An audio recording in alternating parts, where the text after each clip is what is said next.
Unit 1, Laws of Motion. Today we are going to see two important topics. First one is, when a body is at rest, starts moving, a question that arises in our mind is, what causes the body to move? Similarly, when a body is moving, objects comes to rest.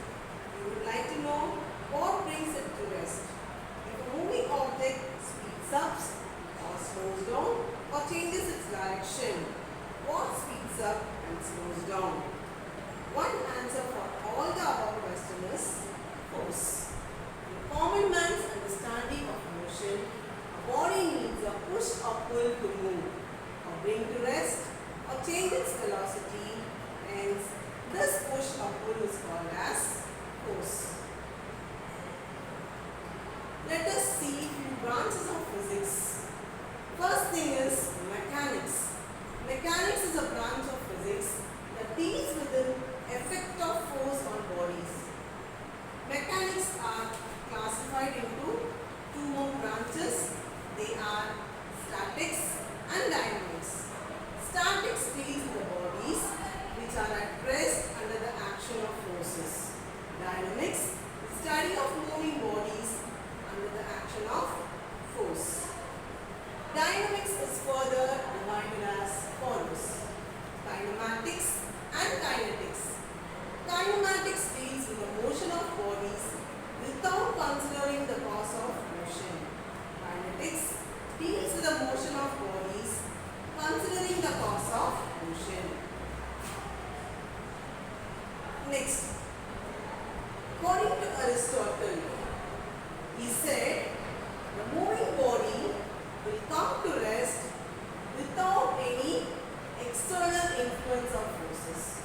Such moving objects, such motions are called as natural motion. Again, a force is needed to make the body to move from a natural state, that is rest. This is done by force motion called as violent motion. Next, coming to the important topic of this lesson, inertia. While you are traveling in a bus or a car, when a sudden brake is applied, the upper part of your body leans in the forward direction. Similarly, when the vehicle suddenly is moving forward from rest, you lean forward. This is happening because of inertia.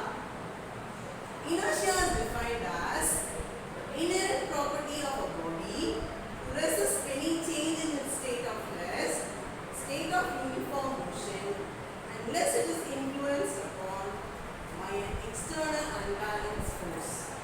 This is called as inertia. Inertia is again classified into types. First, let us see inertia of rest. Inertia of rest is nothing but resistance of a body to change its state of rest is called as inertia of rest.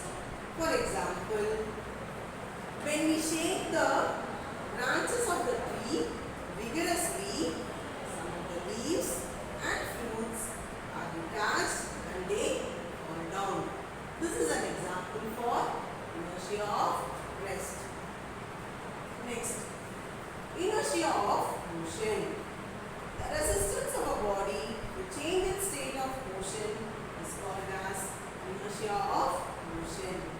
Example, an athlete runs some distance before jumping because this will help him jump longer and higher.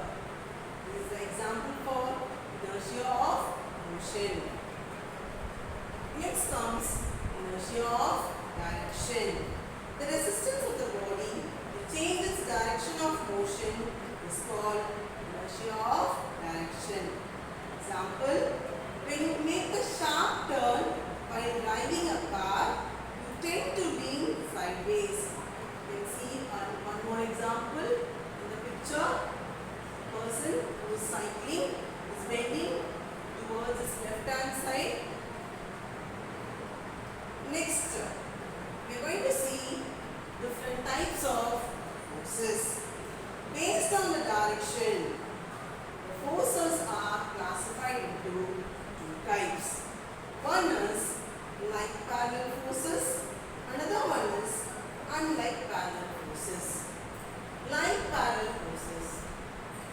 can see two persons are doing a job.